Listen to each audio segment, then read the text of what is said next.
All right, so we just finished up our on-course lesson here with Chris. We worked on a bunch of different stuff. We worked on getting off the tee, kind of shot shapes and options, what you can do.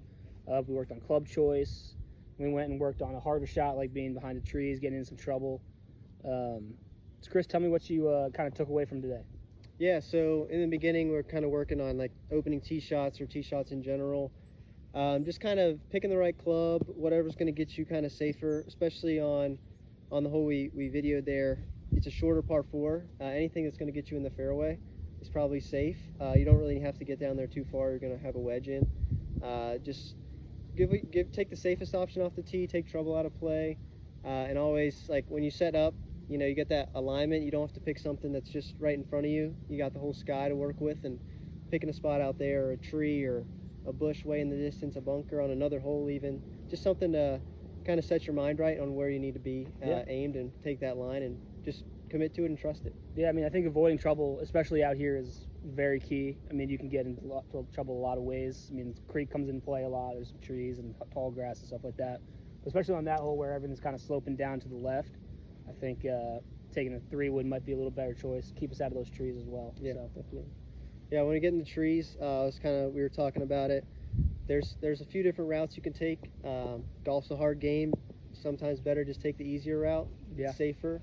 You didn't hit the fairway off the tee, so you might not be able to hit this small gap in the trees. It's a little tough. You just got to make sure you make the right decision. Take like double bogey or triple out of play, and just get it back in play.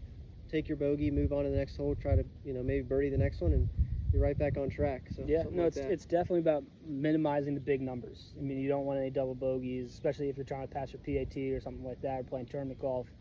Minimizing the big numbers and kind of taking the hero shot out of play, and just taking your medicine and getting back in the fairway, getting back in play, and hopefully getting up and down, and taking 100 yards rather than a touchy little 30-yard chip shot's not always the easiest option, especially on a green like this or greens out here. But yeah, and just I know the greens out here are tricky, so anything, I try to get fancy when we get closer to greens. So a shot that's less, I have to think about less, is just like a 100-yard wedge shot. So yeah, I mean, honestly, even with that 30-yard shot we just had, I mean, that's a very puttable shot. So I mean, you use a Texas wedge or do whatever, especially to that front pin where it kind of, you miss it short, it's going to kind of all leak down to the left and kind of really hurt you. So yeah, I think, I mean, getting on the green on that one's huge, and just keeping it in play and keeping it safe, and like you said, minimizing those big numbers for sure. Yeah, definitely. I think that's a good takeaway. So yeah, absolutely. Thank you. All right, yeah, absolutely.